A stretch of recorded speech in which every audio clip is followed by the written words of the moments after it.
Welcome, everybody. Welcome back to another edition of Prov Sports World. Bringing you another edition of college basketball madness as we are about 2 hours away from the opening, the tip off of the national championship game between the Tar Heels of North Carolina and the Jayhawks of Kansas. Um, both of these teams, coming off of pretty impressive victories in the Final Four.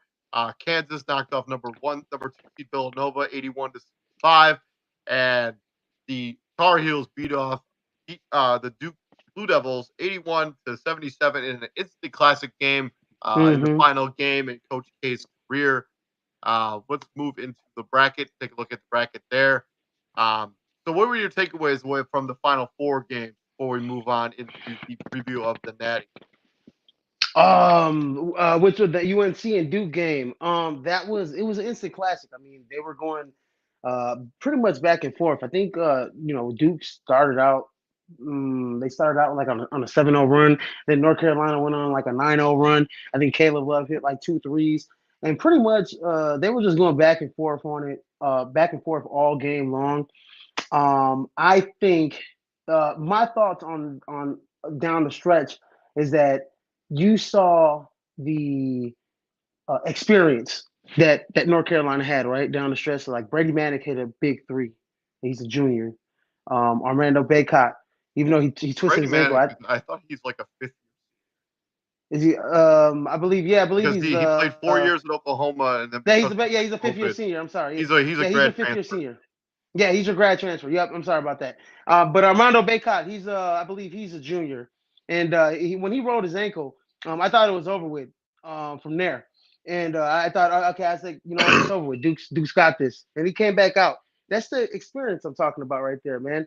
Caleb Love, he's a sophomore. Hit a big three down the stretch, basically a dagger to solidify the win down the stretch. But instant classic.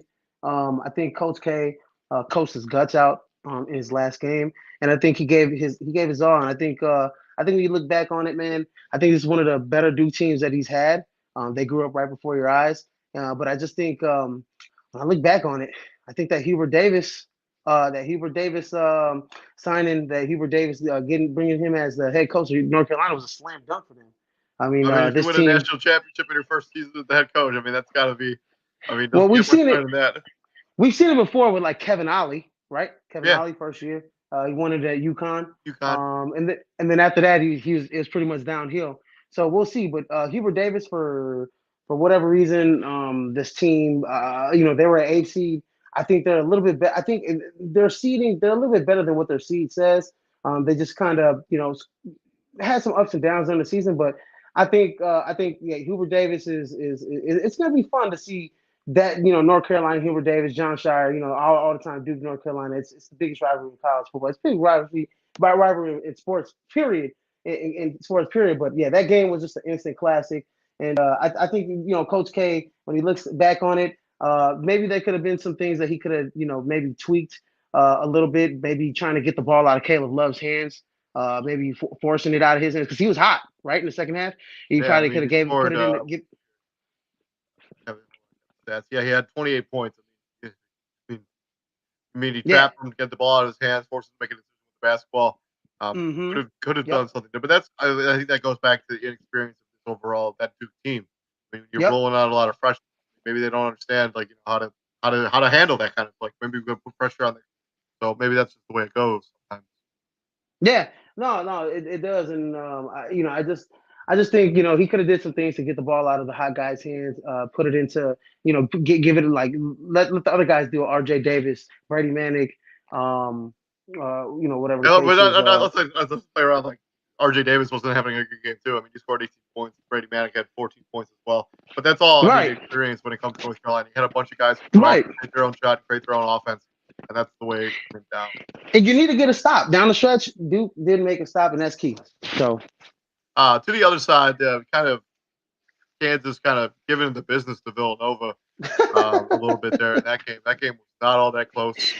Um, yeah, they won by 14, 15 points, 16 points. Yeah, so, I mean, Kansas came out and asserted their will, and then this kid Ochai I don't even know Abaji, how to. yeah, O'Shea Abaji. Yeah, 21 points in that game. David McCormick, 25 as well, forward. So yeah, Kansas was impressive. So looking towards Yeah. the national champ. Or go ahead. Oh yeah, no. I was just gonna add to that O'Shea Abaji and David McCormick, they both played basically perfect games. I mean, they only missed 4 shots between each other. O'Shea Abaji had he was 6 of 8 from the field, 6 3 pointers. Okay, 6 3 pointers, and he was 3 or 4 from the free throw line. And then him just Kansas in transition is just dangerous. O'Shea is just one of the best players in transition, period, in the nation. So that's what happens. When you have size, Villanova doesn't have the size. Kansas has size all over the floor. Besides, like Remy Martin, who's like what, 6 foot, and he was. I think he came off the bench in this game. But it usually kind of goes in and out depending on the matchup. But I think they're just bigger across the board. Kansas 6'6", starting with O'Shea, Charlie Brown 6'7", David McCormick 6'10", Wilson 6'8", 6'9". So they're just longer than Villanova, and I just think they just have athletes.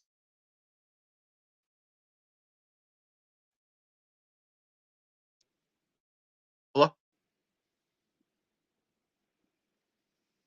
hello. Yo, Izzy, can you hear me?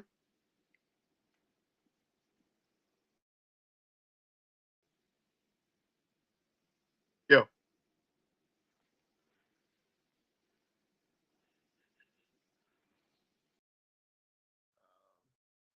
seem to have a little bit of technical difficulties here.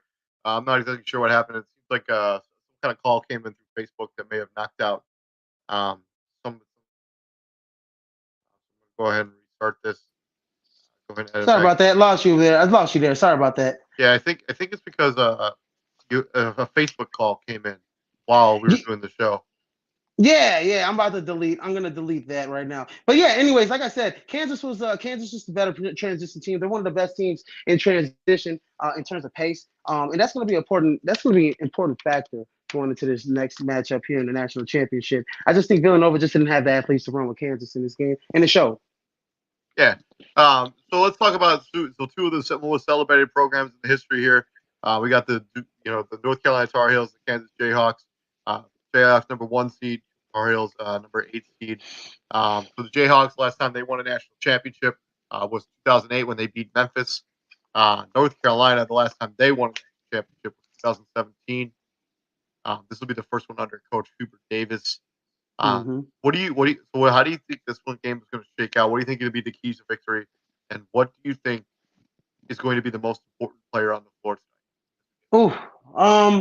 So keys to victory for UNC is to slow down O'Shea Abaji, to kind of to slow down just the pace of Kansas. I mean, I think if you heard of Caleb Love's interview after the game on Saturday, right? Was it he said that he said, man, Kansas, we're going to go up against a Kansas team that's one of the best teams in terms of pace. And that's facts, because they are one of the best teams in terms of pace in the nation. So them trying to stop them out and trying to maybe get them more on a half court offense, which Kansas really doesn't want to do, and kind of stop the pace, slow down O'Shea Abaji, make sure he doesn't get hot. If he starts out perfect like he did the last game, I think the last game he started out like 6 for 6 or something like that, from the three or something like that in that nature. You definitely don't want that. And I think try and play as big as you can, because really Armando Bacot is really your biggest player on North Carolina. And once he goes out, if he goes out, then it's going to be a wrap for them. So they got to play bigger than what they are. I know Caleb Love's big. Brady Mannix, what, 6'7". I just don't think North Carolina has enough defenders on the perimeter to keep up with a guy like Christian Braun's, a guy that shoots almost 40% from the 3-point range this season, 38% exactly. He's the second leading scorer on the team. David McCormick, 6'10" senior. Jalen Williams is 6'8" forward. I mean, these guys got size. They're long. Remy Martin's a senior, transfer from Arizona State. He's got, he's one of the best key contributing bench players. So UNC has to be able to contain the perimeter. They have to be able to turn them into a half court offense and slow them down in transition. Because if they just let Kansas go up and down the floor like how they've been doing the last three matchups or against Villanova, particularly in the last game, it's going to be a long game for UNC. And then on the other side, if you're KU, I think that's what you want to do. You want to get out in transition. You got the size. You want to beat them up on the boards. You want to beat them up inside. You want to put Armando Bacot in foul trouble. And if I'm, And you also, if I'm, I think you want to test to see how healthy that ankle is, right? yeah. Like you want to put some pressure on him. Drive at him, directly at him. See, how's that ankle holding up? You're gonna be able to hold up for an entire game. Adrenaline is a powerful thing. So maybe the adrenaline was able to get him through the game that he made, that North Carolina game. But can you come off dry, and will you be up the same kind of impact as you did in that game against Duke? We'll see. Yeah, no, we'll see. And and like I said, man, like I said, KU, you're gonna want to, you got the size already. You're gonna want to trust Armando Bacot. And also another thing is that don't make sure that Caleb Love doesn't have a big half, right? So we've seen Caleb Love have mediocre to basically non-existent halves in the tournament. He's had three big halves where he scored close to 70 points, if I'm not mistaken, in the tournament.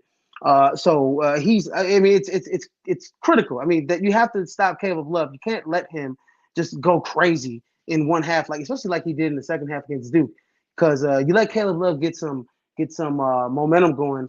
He hits a couple threes. He gets downhill. I mean, he's one of those guys that once he gets hot, it's hard to stop. And then his energy is just kind of infectious. It's infectious. It goes throughout the whole team.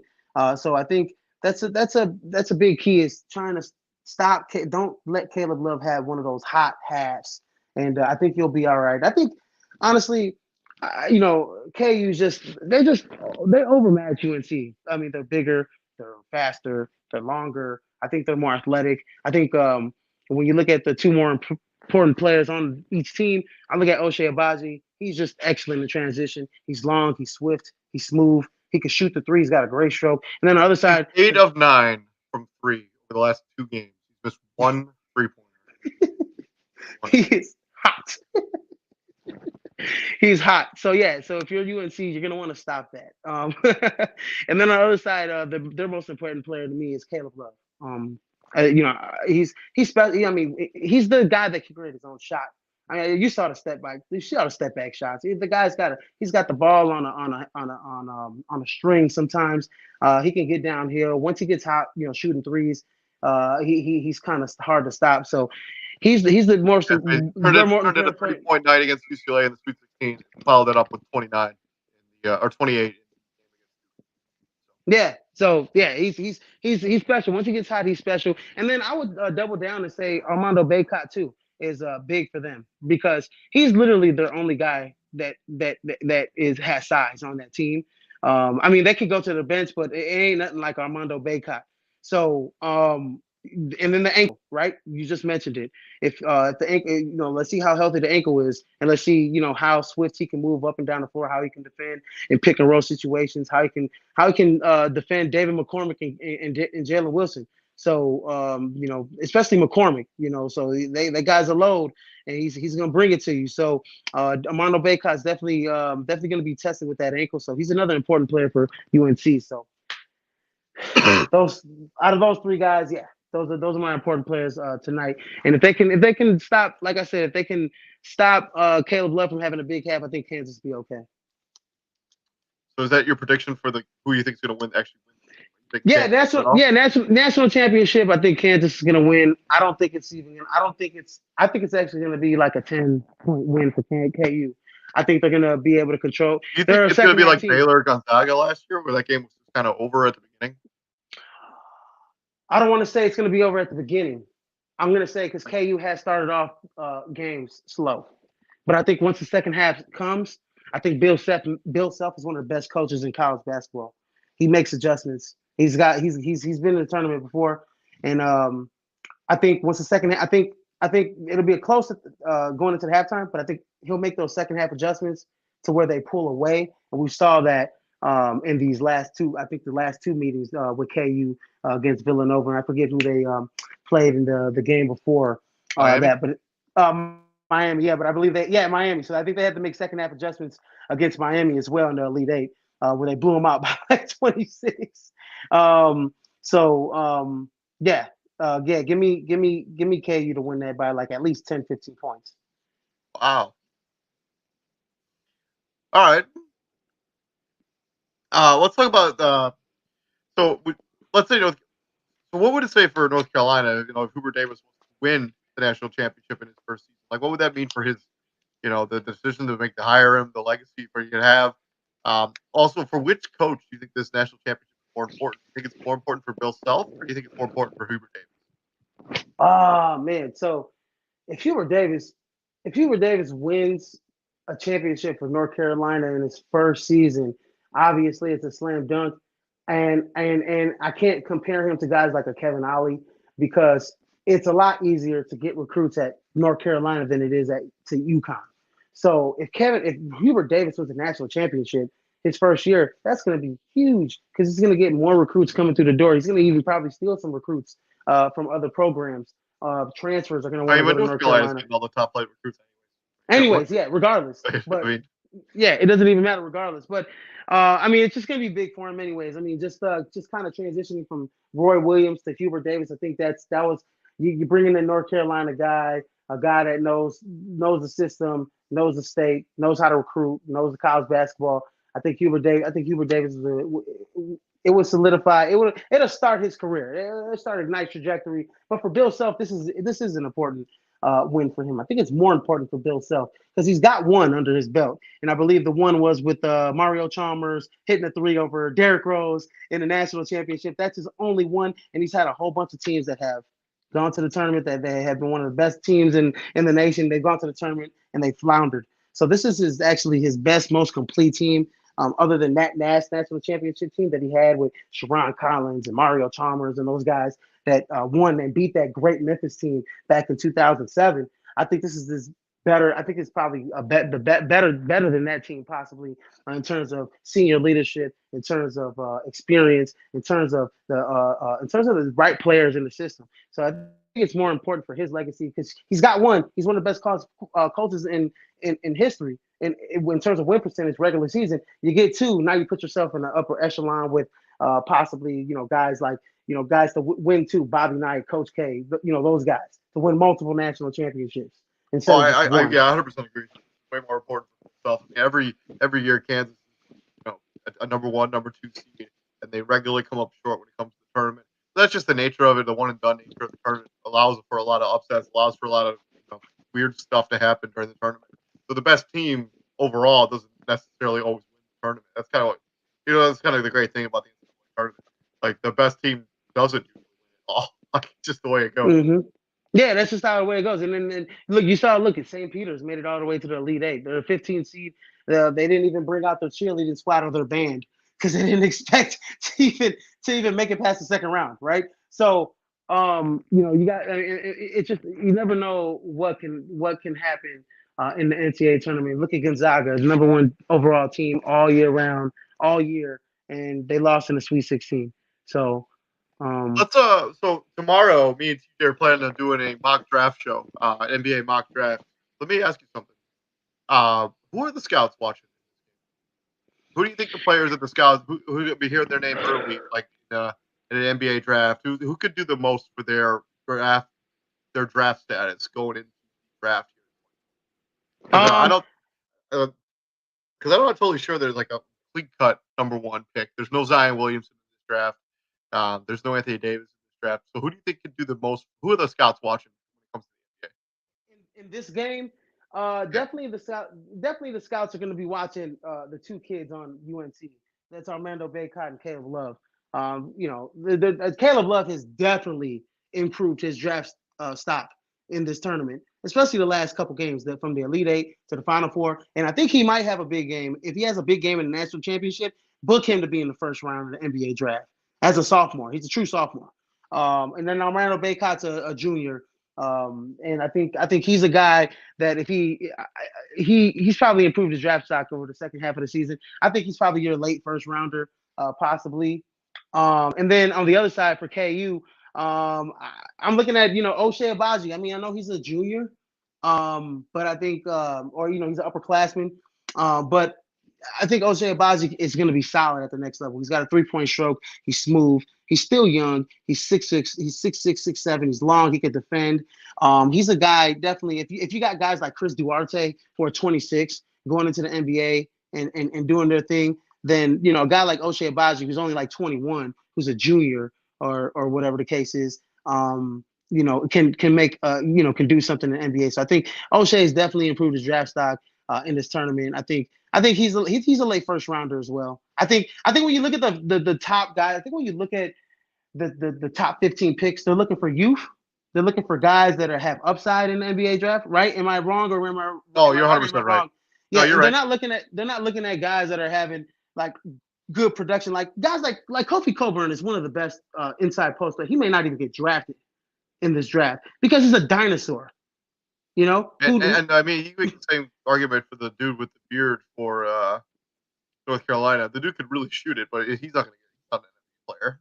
Like, he can't defend nobody. He's not a defender. So if you can't defend at the next level, you're worth nothing. I mean, you can't if you can't defend. especially since in the NBA we've gone to this kind of positionless basketball where you have to be able to kind of switch onto everything. Mm-hmm. And Yeah, and go ahead. What were you saying? no, I mean players like Kobe Coburn, like he's going to struggle next level to kind of switch onto smaller, more athletic bigs like a Jaren Jackson Jr., Giannis. Like he's going to struggle with that. And if you can't defend, you can't have you on the floor when it matters. Right. That's true. Another guy that scouts might be looking at, who he was a top 100 guy, is Jalen Wilson from KU. He's a sophomore, 6'8", 225. He's a guy, inside outside kind of guy. Look for scouts to kind of look at him. I know he's been getting some buzz coming here. Later on, he gets a lot of run on this KU team. True sophomore, like I said, 6'8", 225. Guy has some upside here at the next level. I think some scouts are looking at Jalen Wilson as well. And let me get the final score from you. What do you think the final score is going to be? Final score is going to be 66-80 Kansas. I'll go 75-80 Kansas. I think Kansas wins. I think the game will be closer than anything. But yeah, hopefully everybody enjoys the national championship game. We got like an hour and a half before the tip off there in New Orleans. Are they playing where the Saints play in New Orleans? Yeah, they're playing in the Mercedes-Benz Zone. Yeah, so hopefully you guys all enjoy the national championship. I hope it's an entertaining basketball game. I hope it's not like last year's over early. Hopefully there's some competitiveness fight. So we'll end up seeing. I've been David Huppin. Right there is Mr. CEO, Mr. Israel Rivera, joining us from Washington D.C. Oh yes, sir. Beautiful out here, man. Y'all went to go see all the. I still haven't seen them all, but I'll go see some more. All the national museums. Beautiful out here, man.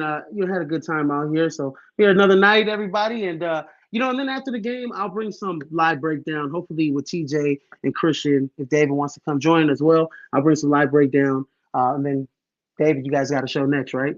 Yep, we got a show tomorrow. So. And if you missed any of the WrestleMania covers that Prime Sports World did, that's also on our channel, on our YouTube channel, and our Twitch account.